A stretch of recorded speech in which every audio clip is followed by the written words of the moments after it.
ಎಲ್ರಿಗೂ ನಮಸ್ಕಾರ. ಈಗಾಗಲೇ ನೀವು ನೋಡ್ತಾ ಇದ್ರೆ ಟ್ರೂ ಮೀಡಿಯಾ ಕನ್ನಡ. ನಾನು ಶಕೀಲ್ ಅಹಮದ್ ಹೊದಿಗೆರೆ. ಶಾಂತಿ ಕ್ರಾಂತಿ ಈಗೆಲ್ಲ ಫೇಸ್ಬುಕ್ಕು, ಇನ್ಸ್ಟಾಗ್ರಾಮ್, ಸೋಷಿಯಲ್ ಮೀಡಿಯಾದಲ್ಲಿ ಒಂದು ಟ್ರೆಂಡೇ ಪ್ರಾರಂಭವಾಗಿದೆ. ಏನಿದು ಶಾಂತಿ ಕ್ರಾಂತಿ? ಸುಮಾರು 1991ರಲ್ಲಿ ನಮ್ಮ ಕ್ರೇಜಿ ಸ್ಟಾರ್ ರವಿಚಂದ್ರನ್ ಅವರು ಕನ್ನಡ ಚಿತ್ರರಂಗದಲ್ಲಿ ಒಂದು ಟ್ರೆಂಡನ್ನು ಹುಟ್ಟು ಹಾಕಿದ್ರು. ಸುಮಾರು 4 ಭಾಷೆಯಲ್ಲಿ ಈ ಏನು ಶಾಂತಿ ಕ್ರಾಂತಿ ಮೂವಿಯನ್ನು ಚಿತ್ರೀಕರಣ ಮಾಡಿ ರಿಲೀಸನ್ನು ಮಾಡಿದರು. ಆ ಮೂವಿಯನ್ನು ಮತ್ತೆ ರಿಲೀಸ್ ಮಾಡಬೇಕು ಅಂಥೇಳಿ ಒಂದು ಟ್ರೆಂಡ್ ನಡೀತಾ ಇದೆ. ಇದ್ರ ಬಗ್ಗೆ ರಮೇಶ್ ಮನೆಯವರು ಏನು ಹೇಳಕ್ಕೆ ಇಷ್ಟಪಡ್ತೀರಾ? ಸರ್, ಈಗ 30 ವರ್ಷದ ಹಿಂದ್ಗಡೆ ಪಿಕ್ಚರ್ ರಿಲೀಸ್ ಆಗಿತ್ತು. ಇವಾಗ ಏನು ಶಾಂತಿ ಕ್ರಾಂತಿ ಪಿಕ್ಚರ್ ರಿಲೀಸ್ ಆಗಿದೆಯಲ್ಲ, ಆ ಪಿಕ್ಚರನ್ನು ಮತ್ತೆ ರಿಲೀಸ್ ಆಗಬೇಕು ಅನ್ನೋದನ್ನು ನಾವು ಕರ್ನಾಟಕ ರಕ್ಷಣಾ ವೇದಿಕೆಯವರು ನಾವು ಕೂಡ ಅದನ್ನು ಬೇಗ ಆಗಲಿ ಅಂತ ಇಷ್ಟಪಡ್ತೀವಿ. ಉದ್ದೇಶ ಏನಂದರೆ, ಆಗಿನ ಕಾಲದಲ್ಲಿ 4 ಭಾಷೆ, ಅವರು 4 ಹೀರೋಗಳವ್ರೆ. 4 ಭಾಷೆಯೂ ಕೂಡ ಆಗಿನ ಕಾಲದಲ್ಲಿ ಅವರು 1991ರಲ್ಲಿ 10 ಕೋಟಿ ರೂಪಾಯಿ ಖರ್ಚು ಮಾಡಿದ್ರು. ಅವಾಗ ಹೌದು, ಈಗಿನ ಒಂದು 100 ಕೋಟಿ ದಾಟುತ್ತೇನೋ, ಈಗಿನ ಒಂದು ಪಿಕ್ಚರ್ 100 ಕೋಟಿಯನ್ನು ದಾಟುತ್ತೇನೋ ಒಂದು ಅಂದಾಜಿದೆ. ಆದರೂ ಕೂಡ ರವಿಚಂದ್ರ ಕೂಡ ಅವರಿಗೆಲ್ಲ ಮಾಮ ಅಂತ ಜಾಸ್ತಿ ಎಲ್ಲರೂ ಕೂಡ ರವಿಚಂದ್ರನ್ ಮಾಮ ಅಂತಾನೆ ಕರೆಯೋದವ್ರನ್ನ. ಯಾಕಂದರೆ ಅವರು ಕನ್ನಡದ ಅಷ್ಟು ಒಂದು ಪ್ರಿಯವಾಗಿ, ಅವರು ಒಂದು ಅಭಿಮಾನ ಆಗಿ ಅಷ್ಟು ಪಿಕ್ಚರನ್ನು ತೆಗೆದಿರೋರು. ಆದರೂ ಕೂಡ ಇವತ್ತಿನ ಕಾಲಕ್ಕೆ ಶಾಂತಿ ಕ್ರಾಂತಿ ಪಿಕ್ಚರ್ ಯಾಕೆ ಬೇಕಿದ್ದಾರೆ ಅಂದರೆ, ಅವ್ರು 10 ವರ್ಷದ ಹಿಂದೆ ಏನು ತೆಗೆದಿದ್ರಲ್ಲ, 30 ವರ್ಷದ ಹಿಂದೆ, ಆ ಸನ್ನಿವೇಶ ಇವಾಗ ನಡೀತಿದೆ. ಅದು ಅವ್ರು ಅವಾಗೇ ತೆಗೆದಿದ್ರು ಆ ಥರ ಪಿಕ್ಚರ್. ಇವಾಗ ಎಲ್ಲರಿಗೂ ಆ ಪಿಕ್ಚರ್ ಅವಶ್ಯಕತೆ ಇದೆ. ಆದಷ್ಟು ಬೇಗ ರಿಲೀಸ್ ಆಗಬೇಕು. ಮತ್ತೆ ರವಿ ಮಾಮ ಮತ್ತೆ ತೆರೆ ಮೇಲೆ ಬರಬೇಕು. ಕರ್ನಾಟಕ ರಕ್ಷಣಾ ವೇದಿಕೆಯವರು ಕೂಡ ಅವರಿಗೆ ನಾವು ಒತ್ತಾಯ ಮಾಡ್ತಿದ್ವಿ, ಆದಷ್ಟು ಬೇಗನೆ ಬರಲಿ ಅಂತೇಳಿ. ಪ್ರೀತಮ್ ಬಾಬು ಅವರೇ, ಏನು ಹೇಳಕ್ಕೆ ಇಷ್ಟಪಡ್ತೀರಾ ಆಗಿನ ಚಿತ್ರಕ್ಕೂ ಈಗಿನ ಚಿತ್ರಗಳಿಗೂ? ನಾವು ನೋಡೋ ಈಗ ಏನು ಶಾಂತಿ ಕ್ರಾಂತಿ ಏನು ಸಿನಿಮಾ ಅಂತಕ್ಕಂಥ ಸುಮಾರು ಹೇಳಿದ್ರೆ 33 ವರ್ಷ ಆಯ್ತು ಅದೇನು ಫಿಲಮ್ ರಿಲೀಸ್ ಮಾಡಿ. ಆದರೆ ಯಾಕಪ್ಪ ಅಂದ್ರೆ ಇಂದಿನ ಚಿತ್ರಗಳು ಸಾಮಾಜಿಕ ಸಂದೇಶ ಸಾರ್ತಾ ಇದ್ವು. ಒಂದು ಕುಟುಂಬದಲ್ಲಿ ಯಾವ ಥರ ಇರಬೇಕು, ಒಂದು ನಾವು ಸಮಾಜದಲ್ಲಿ ಯಾವ ಥರ ಇರ್ಬೇಕಂತ. ಅದೇ ಬಟ್ ಈಗಿರ್ತಕ್ಕಂಥ ಸಿನಿಮಾಗಳು ಕೇವಲ ಕಮರ್ಷಿಯಲ್, ಕೇವಲ ನಮ್ಮ ಒಂದು ಎಂಟರ್ಟೈನ್ಮೆಂಟ್ ಅಷ್ಟೇ. ಇದು ಯಾವುದೇ ರೀತಿಯಾದ ಸೋಷಿಯಲ್ ಆದಂಥ ಒಂದು ಮೆಸೇಜ್ ಇರೋದಿಲ್ಲ. ಆದರೆ ರವಿಚಂದ್ರನ್ ಪಿಕ್ಚರ್ ಯಾಕಪ್ಪ ಅಂತಂದ್ರೆ, ಅವ್ರ ತಂದೆ ವೀರಸ್ವಾಮಿ ನಿರ್ಮಾಪಕರು, ಖ್ಯಾತ ನಿರ್ಮಾಪಕರು, ಲಕ್ಷಾಂತರ ಜನಕ್ಕೆ ಅನ್ನ ಹಾಕಿದಾರು ಇಂದೆಲ್ಲ ಫಿಲಮ್ ಲ್ಯಾಂಡಲ್ಲಿ.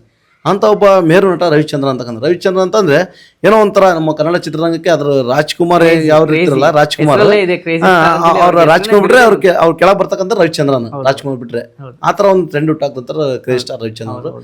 ಅವ್ರ ಹಾಡುಗಳು ನೋಡ್ರಿ, ಆ ಫಿಲಂ ಹಾಡುಗಳು ಇಂದಿಗೂ ಸಮೇತ ಪ್ರತಿಯೊಬ್ಬರು ರೋಮಾಂಚಕ ಹಾಡುಗಳು, ಆಮೇಲೆ ಹಾಡುಗಳು ವಾಸ್ತವತೆ ಇರ್ತಾವ ಹಾಡುಗಳಲ್ಲಿ. ಅಂತ ಒಬ್ಬ ಆತ ಏನಪ್ಪ ಒಂದು ಆರ್ಟಿಸ್ಟ್, ಆತ ಕಲಾವಿದ.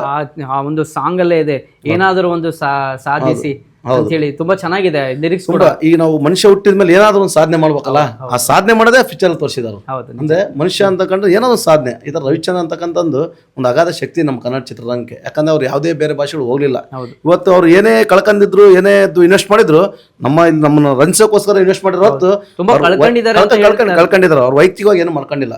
ಹಾಗಾಗಿ ರವಿಚಂದ್ರ ಅಂತಂದ್ರೆ ರವಿಚಂದ್ರ ಸಾಟಿ ಅಂತ. ಇವನ್ ಶಾಂತಿ ಹಿಂದೇನ ಪಿಕ್ಚರ್ ಶಾಂತಿ ಆಗಿತ್ತಲ್ಲ, ಇವತ್ತಿನಲ್ಲಿ ನಾವೆಲ್ಲ ಕ್ರಾಂತಿ ಮಾಡ್ಬೇಕಂದ್ರೆ ನಮ್ಮ ಕರ್ನಾಟಕ ರಕ್ಷಣಾ ಪ್ರವೀಣ್ ಶೆಟ್ಟಿ ಬಣ್ಣ ನಾವು ಏನು ಮನವಿ ಮಾಡ್ತೇವೆ, ಪ್ರತಿಯೊಬ್ಬರು ಹೋಗ್ರಿ. ನಾವು ಇವತ್ತೆಲ್ಲ ನೆಟ್ ಹಾಕ್ಸಿದ್ರೆ 300 ರೂಪಾಯಿ ವೇಸ್ಟ್ ಮಾಡ್ತೀವಿ.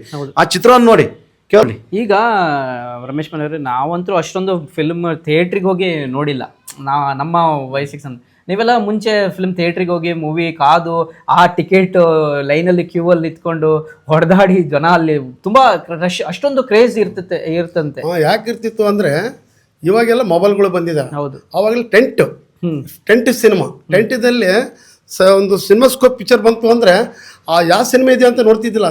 ಸಿನಿಮಾ ನೋಡಲಿಕ್ಕೆ ಜನರು ಹೋಗಿದ್ರು. ಆ ಥರ ಕನ್ನಡ ಚಿತ್ರದಲ್ಲಿ ಆ ಥರ ಸಿನಿಮಾ ಬರೋದು. ಎಲ್ಲರೂ ಸಿನಿಮಾ ತೆಗೆದ್ರೆ ಕಮರ್ಷಿಯಲ್ ತೆಗಿತಿದ್ದಿಲ್ಲ.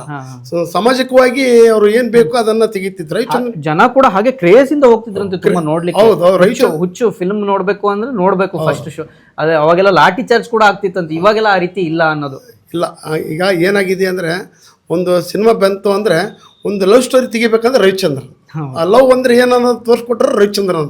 ಹಂಗಾಗಿ ಕಾಲೇಜ್ ಹುಡುಗರು, ಶಾಲೆ ಮಕ್ಕಳು ಎಲ್ಲರೂ ಕೂಡ ರವಿಚಂದ್ರ ಸರ್ ಅಂದರೆ ಭಾಳ ಖುಷಿ. ಹಂಗಾಗಿ ಆ ಶಾಂತಿ ಕ್ರಾಂತಿ ಪಿಕ್ಚರ್ ರಿಲೀಸ್ ಆದಾಗೆ ಹೆಚ್ಚು ಕಮ್ಮಿ ನನಗೆ ಅವಾಗ ಒಂದು 20 ವರ್ಷ ನನಗೆ. ಈಗ ನನಗೆ ಒಂದು 56 ವರ್ಷ. ಈಗ ನನಗೆ 30 ವರ್ಷ ಆಯಿತು. ಅವಾಗ ಆ ಪಿಕ್ಚರ್ ನಾವು ನೋಡಲಿಕ್ಕೆ ಹೊಡೆದಾಡಿದ್ವಿ. ಈಗ ಲಾಠಿ ಚಾರ್ಜ್ ಆಯಿತು, ಇದು ಹರಿಹರ ಜೆಸಿಡೇಸರ್ ಸಿನಿಮಾ ಹಾಕಿದ್ರು. ಹಾಕಿದಾಗೆ ನಾವು ನೋಡ್ಲಿಕ್ಕೆ ಹೋಗ್ಬೇಕಪ್ಪ ಅಂದ್ರೆ ಆಗಿನ ಕಾಲ ಬರೀ ಏನಿಲ್ಲ 10 ರೂಪಾಯಿ 20 ರೂಪಾಯಿ ಟಿಕೆಟು. ಈಗ ಪ್ರತಿಯೊಬ್ಬರು ಈಗ ಒಂದು 200 ರೂಪಾಯಿ ಅಂತ ಏನೋ ಒಂದು ಮಾಡಿದ್ದಾರೆ. ಪ್ರತಿಯೊಬ್ಬರಿಂದ 200 ರೂಪಾಯಿ ಖರ್ಚು ಮಾಡಿ ಪ್ರತಿಯೊಬ್ಬರು ಶಾಲೆ ಮಕ್ಕಳು ಮುದ್ದಾಮ್ ನೋಡೋವಂಥ ಕೆಲಸ ಇದು. ಯಾಕಂದ್ರೆ ಶಾಲೆಯ ಮಕ್ಕಳಿಗೋಸ್ಕರನೇ ಸುಮ್ಮನೆ ಲಕ್ಷಾಂತರ ಮಕ್ಕಳಿಗೆ ತೊಗೊಂಡಿದ್ದಾರೆ ಶೂಟಿಂಗ್ ಒಳಗಡೆ. ಆಮೇಲೆ ಆಗಸ್ಟ್ 15 ಬಗ್ಗೆನೂ ತೊಗೊಂಡಿದ್ದಾರೆ. ಹೌದು ಆದಷ್ಟು ಬೇಗನೆ ರವಿಚಂದ್ರ ಸರ್ ನಮಗೆ ನಮ್ಮ ಎಲ್ಲರ ಕನ್ನಡ ಅಭಿಮಾನಿಗಳು ಇವತ್ತೆಲ್ಲರೂ ನಿಮ್ಮ ಮೇಲೆ ರವಿಚಂದ್ರ ಸರ್ ಇವತ್ತು ಆ ಪಿಕ್ಚರ್ ರಿಲೀಸ್ ಮಾಡ್ಬೇಕಂತ ಎಲ್ಲರೂ ಕೂಡ ಒತ್ತಾಯ ಮಾಡ್ತಿದ್ದಾರೆ. ನಮ್ಮ ಕರ್ನಾಟಕ ಶ್ರೇಣಿಗಳು ಒತ್ತಾಯ ಮಾಡ್ತಿದ್ದಾರೆ. ಮತ್ತು ನಮ್ಮ ಆತ್ಮೀಯ ನಮ್ಮ ಗೆಳೆಯರಾದ ನಮ್ಮ ಶಕೀಲ್ ಇವತ್ತು ವಿಶೇಷವಾಗಿ ನಮ್ಮ ಕರಿಕಳಿಸೋ ರವಿಚಂದ್ರ ಬಗ್ಗೆ ನಿಮ್ಮ ಅನಿಸಿಕೆ ಹೇಳ್ರಿ ಅಂದಾಗ ಕೂಡ ನಾವು ಆಸೆಯಿಂದ ಬಂದಿದ್ದೇವೆ.